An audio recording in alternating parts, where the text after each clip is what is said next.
Welcome back to Comics, the podcast where me and my mom look at 2 comics each week. Marvel Fanfare number 15 is what we're going to look at first. And I really like this cover of Ben Grimm the Thing. It's very classy. It's very And emotive, too. I know. You see him angry a lot because it's clobbering time. Or it's nice in to see mental him. duress. Yeah, that's true. There's this man, this monster, and he's all looking at his own hands in terror Yeah. or self-loathing. It's nice to see him crack a little bit of a smirk or a smile. And he's very shiny. You know, I've thought about this. If I ran across Thing in the real world, I don't think I would recoil. Because he looks just like he's made out of rock. I mean, how icky is that? It's not like, his entrails are hanging out and he's swinging his, bladder around or anything. Yeah. I mean, I don't think he looks Hopefully. terrifying. Hopefully you wouldn't recoil. I feel like it would be hard not to stare at him just because you can't believe your eyes, It's not that you'd find him sickening, but just a big rock being that can talk and Yeah. smokes a cigar. But if you knew that there were superheroes and you saw him, he would be probably one of the last ones I would recoil at. He'd be one of the first ones you recoil at. Because he was predating Spider-Man, right? I think. Oh, yeah. So he was one of the first. And you're like, oh, people Yeah. go up into space and they come back like that? True. That was before they actually even sent anybody to space in real life. So it was like Right. 8 years before we even landed on the moon. I don't remember what year they actually sent a person, like Yuri Gagarin or whatever. He didn't go to the moon, but he did the orbit or whatever. And the orbited Earth. dog. Yeah. Boris, the dog. Didn't they send monkeys up? You like wonder that. what there is up there. Like, because, those are the launches that we've heard of. It's like, Right? it could be like clams or, like things that don't have bones or. Might as Anyway. well send the invertebrates up. They're not gonna Yeah. Mind, I don't think. So this is a facsimile edition. It was originally published in 1984, but this just came out this month, April 2025. And I'm really glad. Nice. I swear I was looking at this cover of like, sometimes at work I'm bored. I'll add to my want list of comics or just like look for iconic imagery. I'm like, I know I've seen this cover. I don't think we ever owned it. I think it may be, I don't know, I saw it in Wizard Magazine or just online before. But I was like, oh, that would be a cool one to get. And then I see, oh, they're printing a new version of it like next month. And so I picked it up. And I'm glad I did because I love the art in this. And I don't know that we really own any other Marvel fanfares. So I guess this is a staple of Marvel fanfares that the editor, Al Milgrom, would have his own little like address to the fans. Okay. Editorial. Hi, come on in. Since I no longer work at Marvel full-time, my old buddy Carl Potts has been kind enough to let me use his office as my fanfare base. Say hello, Carl. Wish I had the time, Al. Heh, editing is such a hectic business. My former assistant, Ann Nascenti, has been promoted to full editor. Congrats, Ann. So Carl's new assistant, Jim Massara, has volunteered to take her place as the fanfare liaison. Hi, comics fans. I like how you can't see anyone else's face. Right, and his toes for fingers. Oh, yeah. Yeah, that looks like a foot, for sure. It's, that too. Ooh. I wonder if the people didn't want their likeness to be in the comic, or... I don't know. That makes sense, yeah. I don't know. It would be weird to be in a comic that circulates around the country and just... What if it's not flattering? What if you have feet for hands? That guy didn't mind. Now let's see. Oh yeah, a word of explanation about last issue's features. In the holiday rush, I neglected to put disclaimers on the jobs explaining that they weren't quite in sync with the current storylines. Obviously, the Fantastic Four appeared in their old costumes, so that story took place a while ago. And the Quicksilver story took place sometime before Attilan was transported to the moon. So I do remember that from Fantastic Four. I think from John Byrne's era, in the beginning of it. I haven't read that in a while, but I was reading them all in trade paperback form. And I forget what happens to the Inhuman City to require that, but they put it up in the moon, because I think the Watcher had an old base with an atmosphere on the moon that they discover in one of the first Fantastic Four comics way back in the Jack Kirby, Stan Lee era. So he says, Bob Budiansky, John Byrne, and continuity freaks everywhere, please forgive me. Now on to this issue. I love how much, either on the letters page or sometimes in the editorial boxes, they like to set things straight about the continuity or apologize or, do some kind of quick excuse. Yeah. So our backup feature is written by Roger McKenzie, Daredevil writer par excellence. The art is an interesting combination of pencils by old pro Jack Sparling as inked by young upstarts Aiken and Garvey. I rather liked the blend, hope you do too. But the really big news is our lead feature. It's written, penciled, inked, and colored by none other than Barry Windsor Smith. For those of you who have been complaining that all the fanfare stories are old, out of continuity inventory material, I have just this to say, nya nya. So Barry Windsor Smith, you might remember, did some the Weapon X series, the Wolverine, where the classic imagery where he's got all the tubes coming out of him and kind of like a cyborg looking. He's got circuitry and as they're experimenting on him, and he does a really famous cover for X-Men of the what is it called, like Life Death. There's a story with Storm and Forge, and there's couple classic Storm covers he does that. He's really known for like a ton of wispy lines, kind of like the Extra. Oh, I see. He does that with like the wind around Storm, or you see that kind of super fine line detail in the Wolverine stuff I mentioned. Even in this hand. Oh yeah, those cigars kind of look like sausages or dog turds or something. So this is the reason I picked this, and why it was reprinted is because it's an April Fool's edition. And I believe one of the variant covers. They do so many variant covers now. That was never a thing when I was a kid. But, yeah. One of the variant covers is like the Thing being taunted by Deadpool. So Deadpool I don't think existed in '84, but that's one of the modern variants. I had to go with the classic cover. Yeah. Most of the time I do the standard cover. So that night we've got some kind of giant wheels, die-cast car racing packaging. Yeah, we've got things. A tube of glue, some balloons in the background. These, I don't know if they're tubes. They must be filters or rolling papers or something, because we see the cigar. Right. And it looks like he's cutting off the ends of those. So this is Johnny Storm preparing. Oh, Johnny. A prank for the sleeping Ben Grimm there. His little button nose.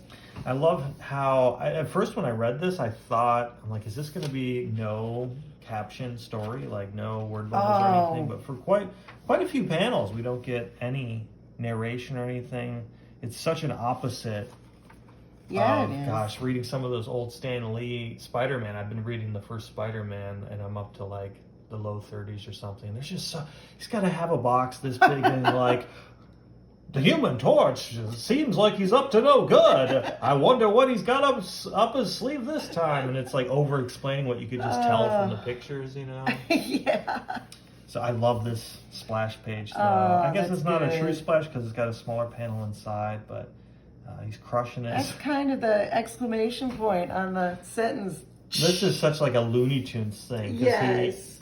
He crunches his alarm as it goes off. He thinks to himself and goes to his closet, in which he's got 100 sealed alarm clocks, and takes it out and puts it back in as if that's like, he does that every single day. He smashes it and replaces it. And he's kind of thinking gibberish there. And he's got a kick me sign on his back. So he's going about his routine in the morning. It's funny to think about the thing, like, I guess he has to shave. I don't know. I know. Look at ew. I know, it's a weird look. So he's thinking a bunch of nonsense still here. Nam gadap fa chu cho defet. So like he's almost gonna drop an F-bomb there. Right? And his foot is all wrapped up in what seems to be his sheet. So he rips that all up. What? We hear some of his bathroom noises. Oh. And he goes to brush his Kabloosh. teeth here Nope, don't like with it. almost like a hairbrush-sized toothbrush. I got stubble. I got whiskers, so that's not a normal thing. Okay. He usually doesn't. But I ain't had a beard since I became the thing. What a revolting development. I gotta tell Reed, maybe I'm reverberating or something. Reverberate. Yeah. Wait a minute. These ain't whiskers. They're bits of blame drinking straw. That's what it is, straw. Not cups. I should have remembered that. So he catches on pretty quickly. This smells of something beginning with flame on. Hey, Torch. Cute trick, pal. But this is just the beginning of an elaborate set of pranks that he's set up in sequence here. So that would be, see, that first opening thing would be like the intro to a Fantastic Four, where like, okay, Right. now some villain comes along. Because they do go back and forth quite a bit. Not so much with like elaborate pranks in the More classic Fantastic Four, more word just jar- yeah, word like, oh, who would care if jazz. you died, you stupid orange monster? Maybe not as Yeah. heartless as that, but like, you know. And then they get in a fight, and then Sue's like, well, it's a good thing that Reed made these flame-proof walls for our house, so when you boys get out of hand. So I like that, this is expanding that yes. what would normally just be like a few panels of back and forth antagonism. They're like, what if we made a whole comic that was just them going, Johnny setting up some big prank, and there won't even be a villain or. So I don't mean to spoil it, but so he's No, gonna it's get good. revenge on Johnny Storm here. Says, I can't believe Johnny would do something so Mickey Mouse. Let's see if I can fake the kid out. And he had spotted these roller skates, and so he pretends that he falls down the stairs and starts banging on the floor and saying, ouch, ow, because he thinks he'll draw Johnny out by pretending to have fallen for it. Not a peep from the punk. But what's with the ambush anyhow? What's he got it in for me? Maybe he's just gone Looney Tunes or something. All that sterno in his diet, that'll do it to anybody. Oh boy, pancakes, must be Johnny's breakfast. And he's trembling under a rock somewhere. So maybe I'll just have a little taste. Hope he's gone easy on the Tabasco. Ew. Blueberries, yum. Guess I'll just eat them up. It'll serve Torchy right for messing with my face. Oh, Cute what's gag, gonna really. happen? Oh, right. And so there's spring-loaded pancakes, I guess. That picture on the bottom. So the roller skates, that was like a red herring. He knew he would be too smart to catch that, and that lulls him into a sense of false security to fall for the booby-trapped pancakes. Oh. So there's some elaborate thinking here. He's thinking, well, I know he'll anticipate this. He's thinking one step removed. Okay, Torchy, you gone too far. I can take skates stuck to my chin and straws at the top of the stairs. I had to check, did I go out of order there? But spring loading your breakfast, that ain't kosher, Sonny. Now the blue-eyed thing is mad. Come out of hiding, you punk, so you can take your whomping like a man. What's this? Kick me. Oh, look at his face. And this from the kid I pulled from the wreckage of a misspent youth. Johnny boy, you growed up a bum. Aha! Out of hiding, huh? He sees the flame trail whoosh by. Big mistake, buddy. I do really like that panel. Yes. Barry Windsor Smith can really make him emote. Yes, he's very good at it. It's Oh, that's clobbering time. It's almost like those early versions of the Hulk where he looks more like a Frankenstein monster. Yeah. That's a great panel. That's a funky eye. What's that? Yipe! And now he's roller skating on all these toys that we saw the boxes of. Johnny. Up ahead, no, it can't be Doom. But it can't be you doing this. You ain't even got a sense of humor, let alone this many toy trucks. Oh, poor Ben. But it's just some kind of tarp with Doom. He had a Doom tarp lying around. Some kind of giant poster stretched across the hall. I gotta hand it to that kid. He's a heck of a production. This is a heck of a production. He does the same with the Super Scroll. So he's bashing through these posters and that I can't take. I give up, kid. I give up. So he can deal with the Doom or Super Scroll taunting him, but he hates, if you remember, Herbie the Robot, which I guess they invented for the cartoon adaptation of the Fantastic Four, the early cartoon adaptation, instead of having the Human Torch. So this is kind of a callback to that era. I think the cartoon was in either the late 60s or the early 70s. They used to play reruns of it on Cartoon Network when I was a kid, and it's pretty hokey. Like the animation is very bare bones. Yeah. And they do follow the stories of some of the early issues pretty closely, but yeah, obviously they sub in the robot. I guess the mythology was that they thought kids shouldn't see a guy on fire on TV, like little kids would, oh, maybe I'll light myself on fire and be like the human. But I think that was proven to be an urban legend. I think I could have swore I saw a video that explained why they did Herbie, or said it did, for some reason they thought that would be better for the show. So he falls through the Herbie poster. Ben, hey Benji, you know what day it is? April Fool. And he's in a giant ball pit with a Miss Piggy balloon. Oh, that's and we great. see all these, it's cool how many different angles we see of him taunting them. What an elaborate prank. This is what the variant cover looks like, except with Deadpool on the screens instead of Johnny. You mean to tell me that you set this whole blasted shtick up just for April Fool's Day? Pretty good, huh? April Fool. Something's wrong here. 30 days has September, June, November, but it ain't even April 1st, you blame idiot. It's the day before. Are you kidding? Look it, 30 days has September, April, June, and November. All the rest have 31. Whoopsie. Well, heck, forget about it then. That kid really loves me. Are you kidding? I know it. So he didn't even have the right day. I think that's a great... you don't get a lot of characterization of the Human Torch because he's not in the most of the story. Right. But to, take a little poke at him of he'll go through all this trouble of setting this up, but he's a little derpy. That night, you brought this on yourself, kiddo. Namely, the entire plumbing system of the top 5 floors of the Baxter building. All I gotta do is get these water pipes clamped into place and open this grill into your room. Then, with stealth, belying my astonishing bulk. How is he up in the air? Right. You don't hear a boom, boom, boom. That's a hanging good down. point to make. Yeah, it's all baggy, bent. Attach the sound wave activator to the sprinkler system. Click. Shh. Now, to beat a tippy-toe retreat. If Johnny so much as yawns when he wakes up, he'll set off the sound wave doohickey I swiped from Reed, then Splasho, April Fool hotshot, heck, snorf. Uh-oh. Now all I gotta do is relax, have a cigar, sit back, and wait for the fireworks to begin. The end. But we have an explosion. So it's kind of an anticlimax. You think you're gonna get a splash page of him with an exploding cigar, but they're too classy to do that. You imagine it. You don't get to see it, I guess. I totally imagine it. But that's I guess it's funnier to end on Ben thinking he got the upper hand, only to get one last prank.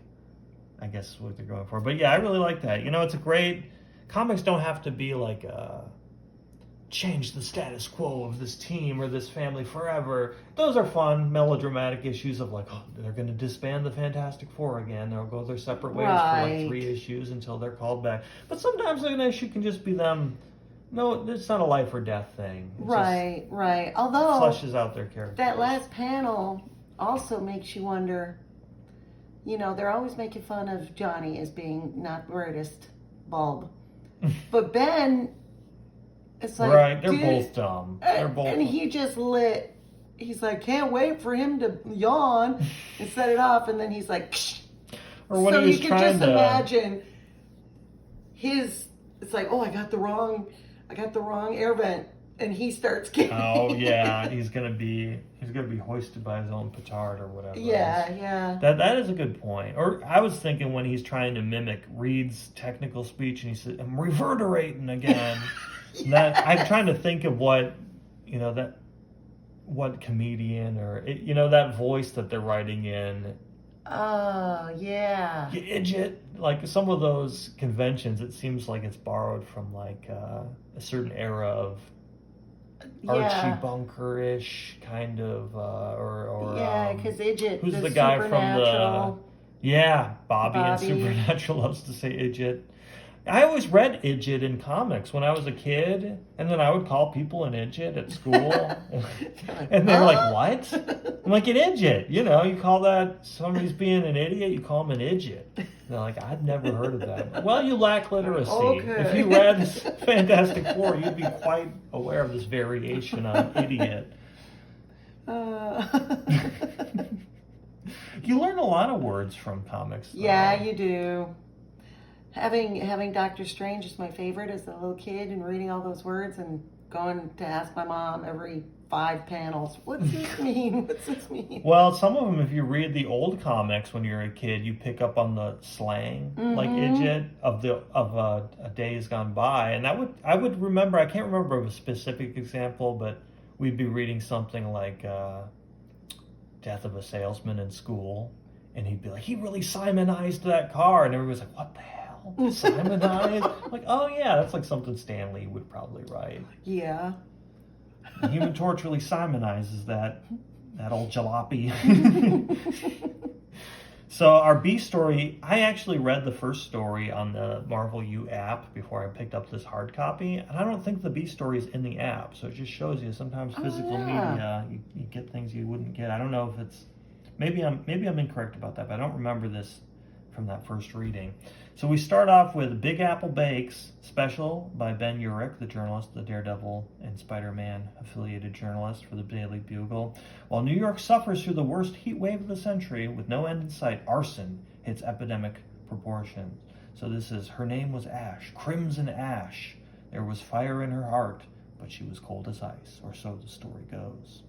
And they're putting out a building here as Matt Murdock in his civilian position is talking to a fireman here, I think. I don't think this is supposed to be Ben. Maybe this is Ben Urich, because I got mixed up this white-haired old fellow, and then we see him take off. Is that also the guy we later see with the fireman's helmet? Oh. But his hair's a little longer there. That might just be a separate fireman who also has white hair. Or I didn't know if they give the journalists, like, if you're going to be covering this fire, you got to wear this fireman's uniform for safety. I don't know. Anyway, they're talking about the recent arson, the wave of arson. So tell me, Matt, what brings my favorite lawyer out on a night like this? I need your help, Chief Dutton. Oh, if I just read, it's the fire chief. I just wonder how many fire chiefs sit at a typewriter during the day. I don't know, maybe it was more common.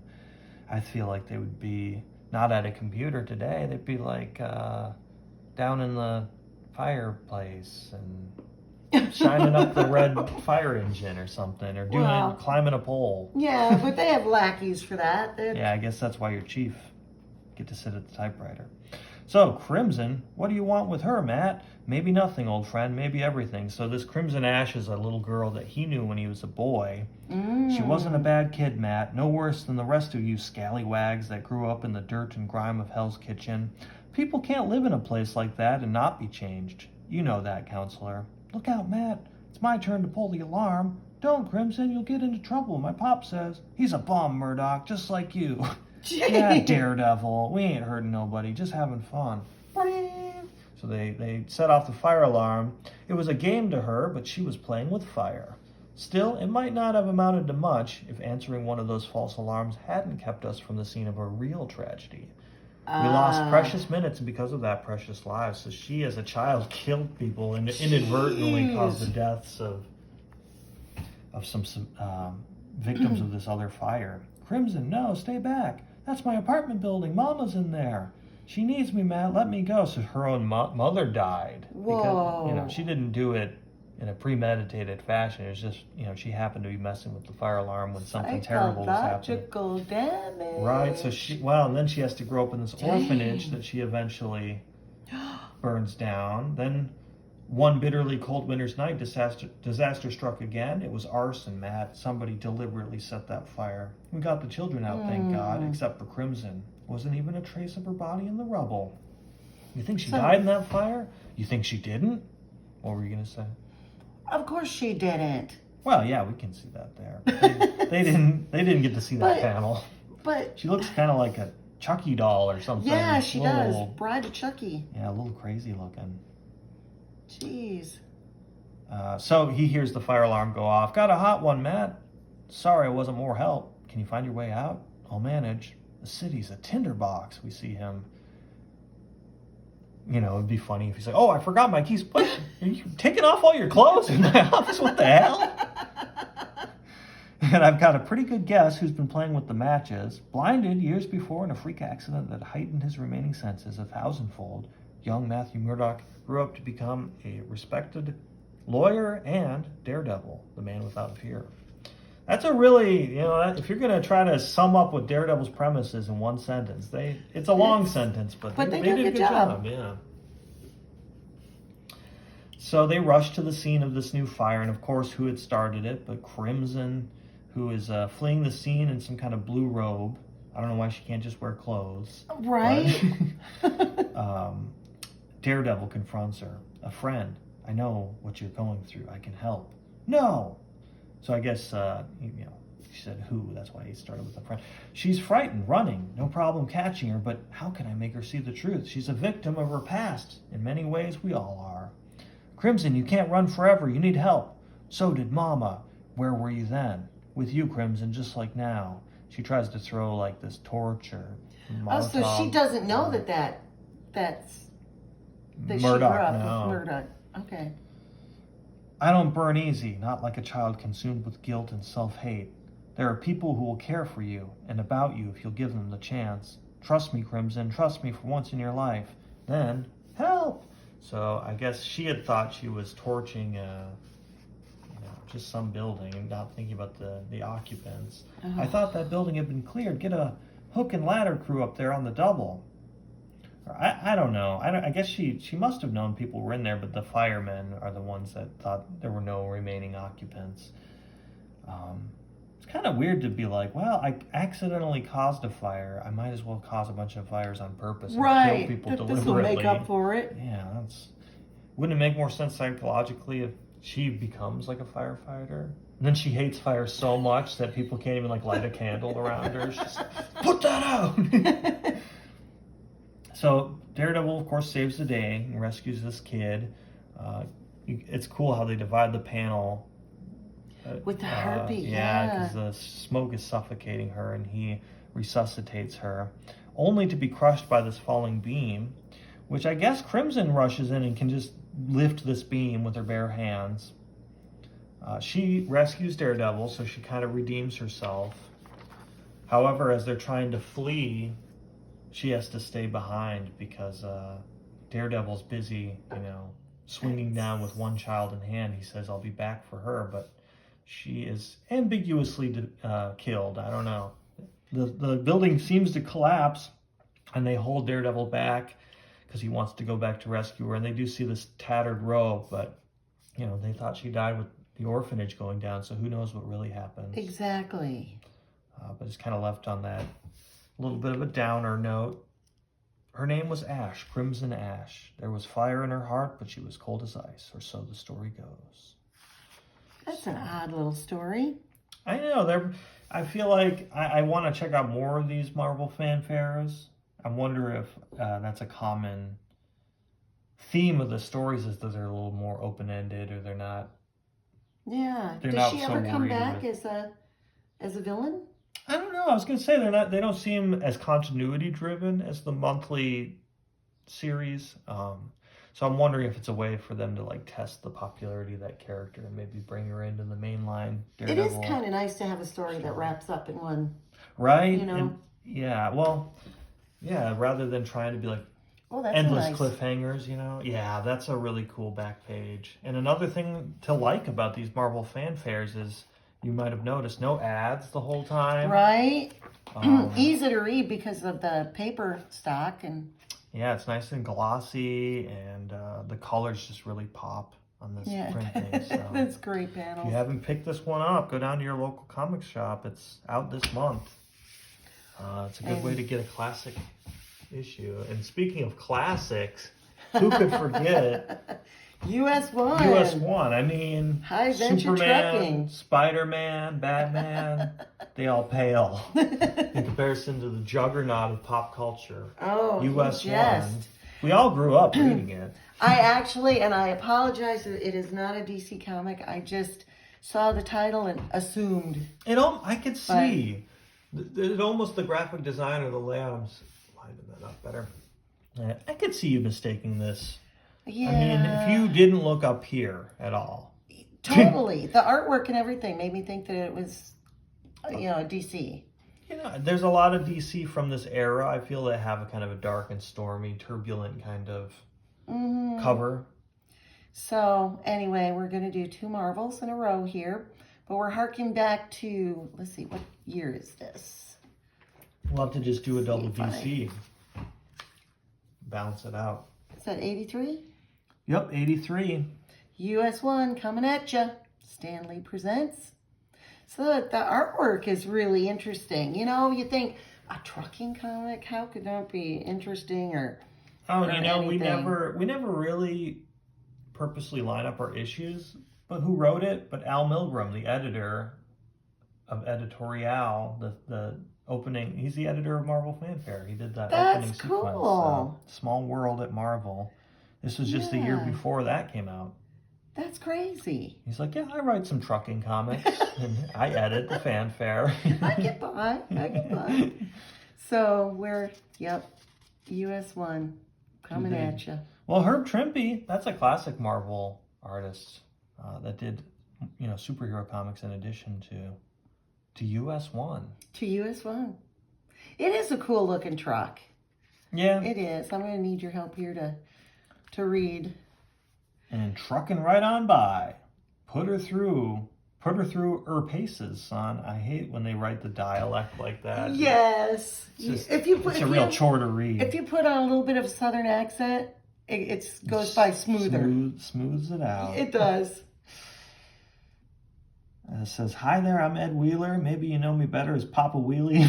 Yes, the names are great. Oh, yeah, of course. I've heard of you, Papa Wheelie. I didn't want to warn you. That's the name they hung on me when I was tearing up the quarter mile, drag racing at tracks all over the country some years back. I was sort of a hero to some people back then. But these days, a lot of people seem to think that the only heroes are folks who dress up in tights and wear a cape. People who fly or do the galldarndest things. Well, that's not all there is to it. Now, I'm not saying they aren't heroes. I'm just saying they're not the only ones that can be. Take the young fella driving that truck, for instance. That boy is Ulysses Solomon Archer. USA. Yup. We always call him just US for short. Oh. And I'm just getting behind the dash of that, and him just getting behind the dash of that 18-wheeler is an act of courage most men couldn't match. I'm getting ahead of myself here. You see, the thing is that for US, the wheels of fate have always been just that, wheels. You want to pick up? Yeah. All his life, it's been wheels that moved him, wheels that motivated him, carrying him in the direction he was to follow. Even back when he and his older brother, Jefferson Hercules, used to stand alongside the highway and watch the big rigs rumble on by. Wow, Jeff, look at it. That Kenworth cab over, ain't she a beaut? Sure would like to drive that one someday. Do you mean to tell me that with all the time your mother and I spend on the road, and all the time you and your brother spend it at shortstop, you still haven't gotten your fill of trucking? No way, Dad. Papa Wideload, Annie, and the other drivers are fun to be with, but I'd still rather be driving a truck like you and Mom. Well, US, maybe one day you will. But first, you and Jeff have to get a good education. Go as far as you can in school, and then we'll see. But the wheels of fate took an unkind turn some years later. And one day, it was the somber wheels of a hearse that pulled out of shortstop with the boys looking on. Yeah, goes dark really fast. I like the circular headlight. And then, it lines up with all the wheels and these panels. Oh, yeah. Oh, I didn't notice that. Yeah. So here we go. It was something to see, that procession. When the Archers died in a wreck on the highway, their fellow truckers decked their rigs out in black crepe and put together the longest funeral convoy I've ever seen. We've got a great big convoy. It's the funeral procession version. God. It's in a minor key. Hush up, Annie. It ain't like you to blubber so. Wow. Real sensitive guy. Now, boys, you know how we felt about your folks, how we feel about you. We want you to come over and stay with us at Shortstop for as long as you want. So that's like the truck stop, Shortstop. Yeah. The wheels of fate spun by a few uneventful years, and one of our boys grew into a man. And as men do, he took a job and left home, leaving one very lonesome boy behind. But Papa, why do I have to stay in school while Jeff gets to head out on the road? Now, US, you know the answer to that as well as me. Jeff just didn't have the head for book learning that you do. So he decided to take that job driving. With him helping out, we can afford to send you to college, which is what your folks always wanted. And I'll tell you what, if you do well at the university, you can still ride shotgun with Jeff over summer vacation. Deal? You know it, Papa. All the other kids at college, what are you doing this summer? I'm going to ride shotgun in a big rig. We've got a lot of funerals to attend this summer. Yeah. So US went off to college and he studied real hard and played real hard. He graduated magna cum laude, and that's kind of unusual for the quarterback of the football team. He ended up with degrees in computer program design, electronics, engineering, all kinds of things.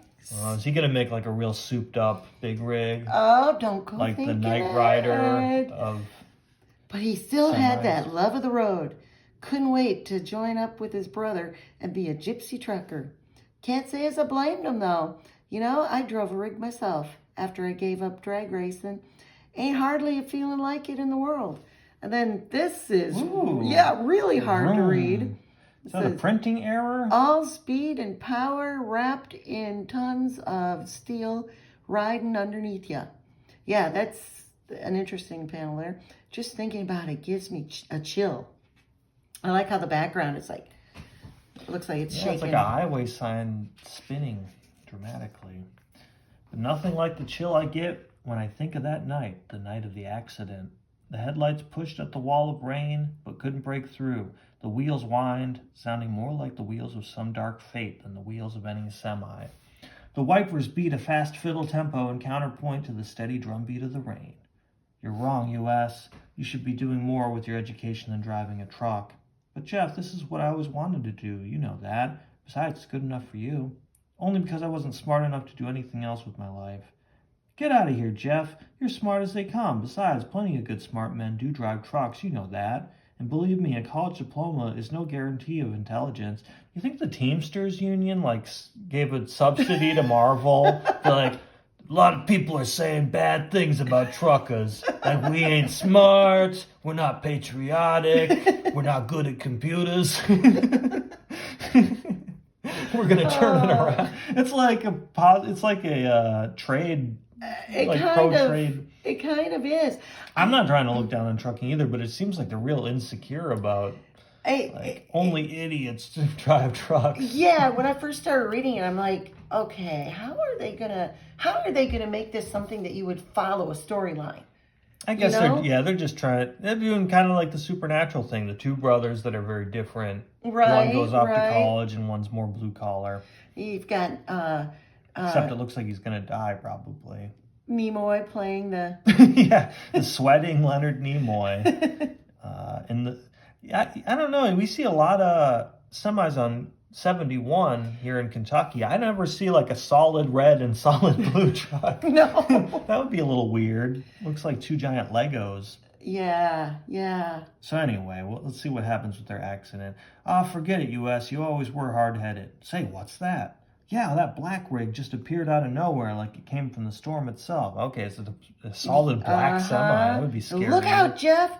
You're going to hit the guardrail. I know. Blasted. He's forcing me over. Got to push him back. Oh, no. The driver of the black rig. It's the highwayman.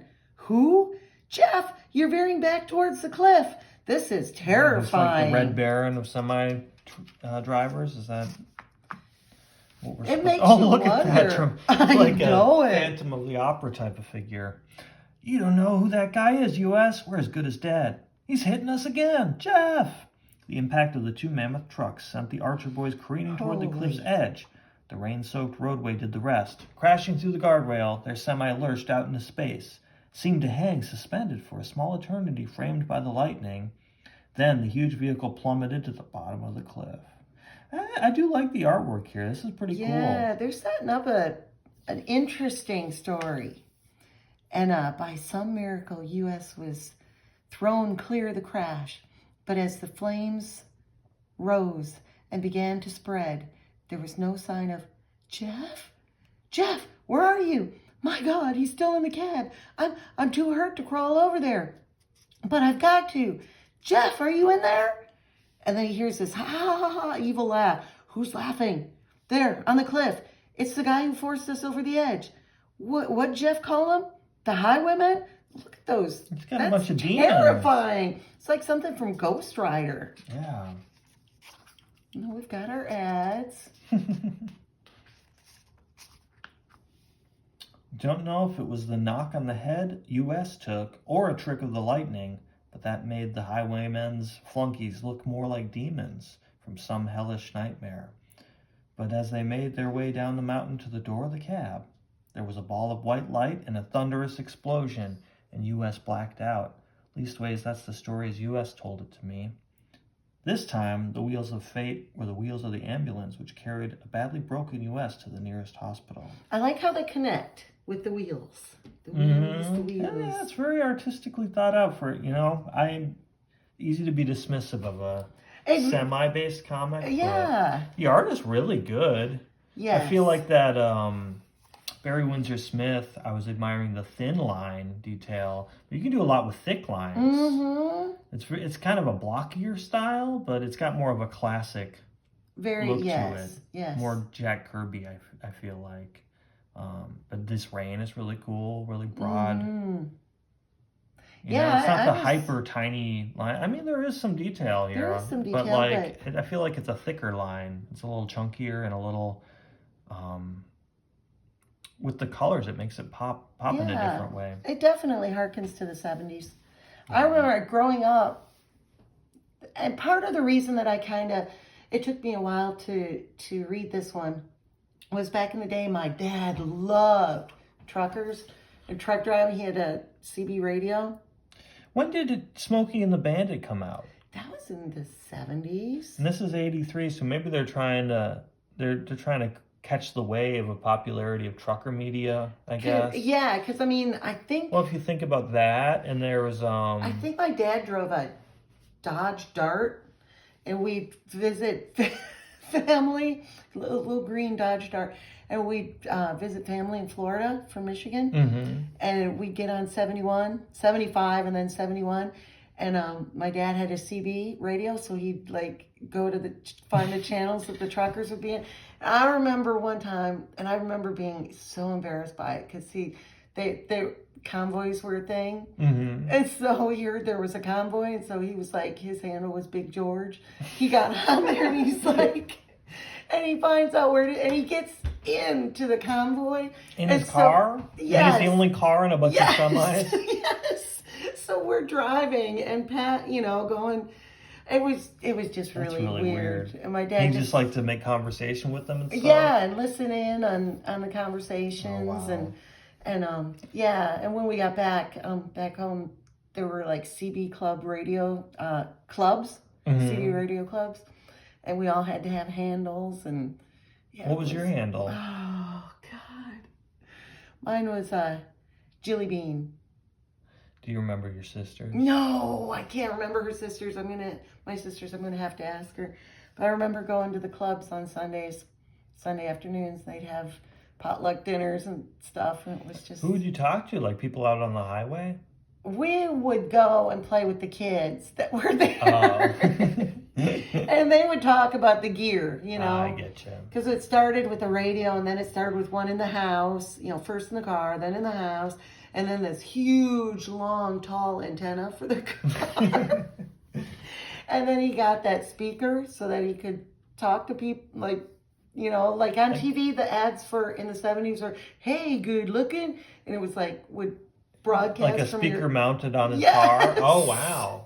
And you talk to people as he was driving Oh by? my God. Yeah, it was bizarre. It was a weird time. So, Like anything, we'll probably look back at smartphones and stuff in a similar way. You know, it's a new technology that becomes widely available. People get excited about it. yeah. It was interesting. We take for granted now that you can drive and like talk to somebody in another car, or even Oh, around yeah. the world. But like Back then, yeah, I guess you're right. I mean, you're communicating before that, all you with... could do is honk at people. Oh yeah, and when we were in the convoy, every time we passed the truck, he'd go, the motion to get him to honk. Oh my gosh. It was, yeah, Well, it was something. So Mr. U.S. here is damaged, right? He says, "I'll give it to you Yep. straight, Mr. Wheeler. His skull's been shattered. It's a miracle he's alive at all. Is there anything you can do for him, Doc?" Well, A few years ago, it would have been hopeless, but there is a new technique available. are they going to put those straws on his scalp? Straws. It's still in the experimental stages, however, and there is considerable risk involved, but I'm afraid it's his only chance. I signed all the forms and they flew in some specialists to examine US more. I'd heard of some people who had metal plates inserted in their heads, but after some kind of fractures. But the operation was different. It's For like US. Pete and Pete, their mom had a Right, that's plate in right. their head. For US, the docs had to replace the whole top of his skull. Ooh. The operation's been a startling success. We've replaced the patient's cranium with a new experimental metal alloy. The metal is lightweight, extremely durable, far harder than the skeletal skull was. It shows no sign of being rejected by the body's natural defenses. What's more, it allows the skin and connective tissues to adhere to it as if it were natural. Skull, hair growth, and other normal functions should proceed unimpaired. Wow, that's convenient that it works so well. The doc His was right. brother always said he was hard-headed, right? Right. The doc Is it was right. adamantium? That's what they should have. I wonder in further comics if we'll find out. And US started to recover right away. Well, Jeff's always used to say I was hard-headed, Oh, gosh. but this is ridiculous. We're just glad to see you looking so much better, US. Wide load. That's hilarious. But US's recovery was accompanied by some unpleasant business. "I'm sorry, son, but we found absolutely no evidence to corroborate your story that the crash was the result of foul play." Foul play? You make it sound like some kind of game, Inspector. "I'm telling you what I saw, that the highwayman forced us over the edge of that cliff, then stood there laughing while the truck went up in flames. He left my brother to die. Well, as to that, we found no signs of his body, none. And even an explosion that powerful would have left some trace of him. Let's face it, son, you took quite a bang on the head. You could have been delirious, imagined the whole thing. But I didn't. I know they're not going to look for Jeff, Papa.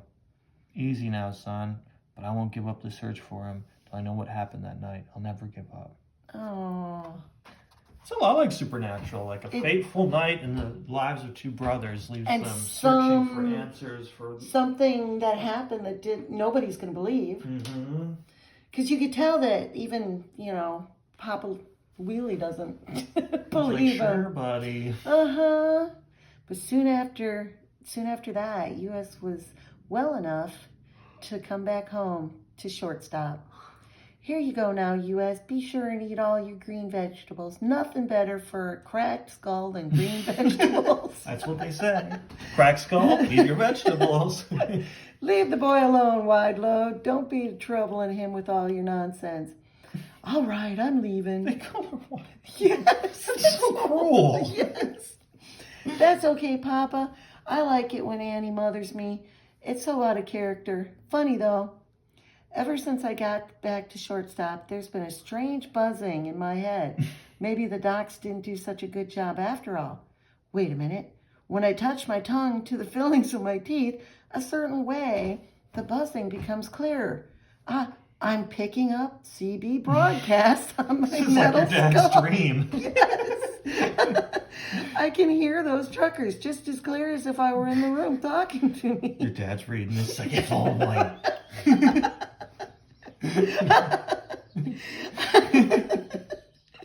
I've heard of people getting radio stations in their fillings before, but never anybody with a CB skull.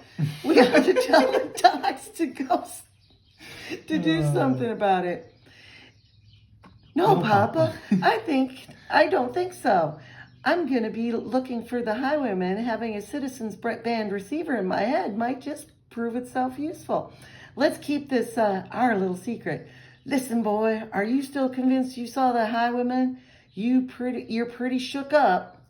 He does look concerned, though. Would your dad talk to like police on the police band, or is that a different kind of system? Well, when there was emergency, they'd tell you what channel to go to, and so you'd switch Okay. channels, and there was an emergency channel and all kinds of stuff. Oh, that's pretty cool. That's probably like Yeah. when we had AOL. Oh When I yeah, was a kid, and be like, oh, we can go in these chat rooms, talk to people Oh, about yeah. comic books, and everybody would be typing in all caps and oh yeah. basically fighting. the whole Yeah, time. exactly. I'm sure, Papa, absolutely.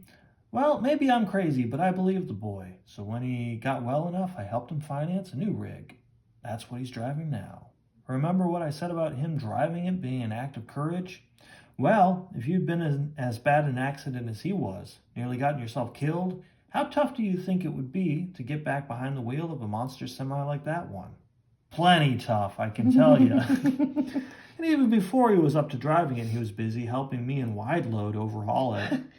Hey, Papa, you're sure doing a sweet job dropping the compression ratio and boring out these extra large cylinder heads. You got it, boy. By the time we get done, there won't be a rig on the road that can touch her. I got me half a mind to take her out to the track and try her. Yeah, Red, let me see the supercharger. I may be able to find a way to modify it for the truck instead of using that standard turbo. And mind you, don't slip on that oil slick. Soon, as the engine was in tip-top shape, U.S. started tinkering around with some electronic gizmos. What you working on now, boy? This is just the control panel that allows me to make use of the supercharger Annie hooked up. It'll be too volatile to use for a long stretch, but she tells me I can use it for a short burst of power if I need it. That supercharger pushing the compressed air into the cylinders is liable to be too much for the engine, U.S., even though we modified it, especially if you ever try and use that mix of nitro in the fuel I mixed up. I won't use it unless I have to, Papa, I promise. Now, if I can just get this darned unit connected. There, it's all set. The sweetest looking dash you'll ever see in a semi. Holy, what is all that equipment, U.S.? I never seen the like. Well, aside from the usual amenities, bucket seats, stereo, tape deck, CB set, over by you, there's a special weapons console. It swings around towards the driver's seat for easy access. It controls the oil slick release, the tire shredding shrapnel bombs, the smoke screen, and of course the ejection seat. So he's got like James Bond, Mario Kart, like It's funny. traps. Yep. It's, boy, you've been watching too many James there Bond it is. movies. Yep. And over here we have the radar scope, which I can use for tracking vehicles, for spotting the homing devices I whipped up, and it has a weather satellite hookup for a spy's eye view anywhere in the country. And it all rolls back into the dash at the press of a button, so the interior looks no different than a regular cab. Wow. Yep. So Can he's disguise it. You know he's going to use that nitro. They're going to wait a few issues till we forget about it, and then, oh yeah, I have this nitro that might break the engine, but I'm using it as a last resort. I predict that would be his first encounter with the Highwayman, where the Highwayman proves to be way too much for him. So he's like, oh, I can break my semi, but I'll just get away. And then he's got to spend a couple issues repairing it. Oh, I don't know. How many issues do you think this ran for? I don't know. I looked, and I think this is the only issue I have at my place. We've got a bunch in a short box here because I put them in our inventory, and I think we've got close to a dozen of them. I think it ran for at least a year. So Now I've got just a couple of small adjustments to make, and the piece de resistance will be ready. Careful you don't stab yourself with that jeweler's tool. Say, US, what are you working on? Just this collection of broadcast transistors and micro mini circuits. Small enough to fit into this silver dollar. Come on out back. I'll show you what it does. You guessed it. Like, hollowed out a silver dollar. You made it into like it's weird. See, I installed a lightweight robot drive system in this tractor. I can drive it with this coin. Or I can activate it with this coin, excuse me. That way, if I ever need the truck and can't get to it for some reason, I can bring it to me. I can also hook it in to my homing beacon so the truck can track me down. And its built-in radar system allows it to drive almost as if someone was at the controls. Gosh. It arrives to him with like 5 people plastered to the grill. Right? Well, that's inflation for you, I guess. How's that, Papa? Used to be that a vehicle was hot stuff if it could stop or turn on a dime. Now it takes a whole $1. Please. Right. Yikes. This That's a cool is breakup of yes. panels. Well, son, I reckon if you're dead set on chasing after that mystery man of yours, this here vehicle is the one that can help you do the job right. Now come inside and let me buy you a couple Java. US, you know I've had my doubts about this thing from the beginning, but I'm behind you, whatever you decide. Thanks, Papa. I knew I could count on you. I shake hands. Now it's time to look for the man who took Jeff away from us. So the wheels of fate have now become the wheels on the big rig we named US-1. The wheels Ulysses Solomon Archer is driving for the first time since the terrible crash. And to make matters worse, a storm as black as midnight just blew up out of nowhere. A storm that must be an awful lot like the one the boys drove through that night. Can't you see this as a TV show and Bobby as Papa? Poor US, alone in the cab of that rig. He must be mighty nervous. Never thought I'd feel this nervous driving, and scared too. I can't deny it.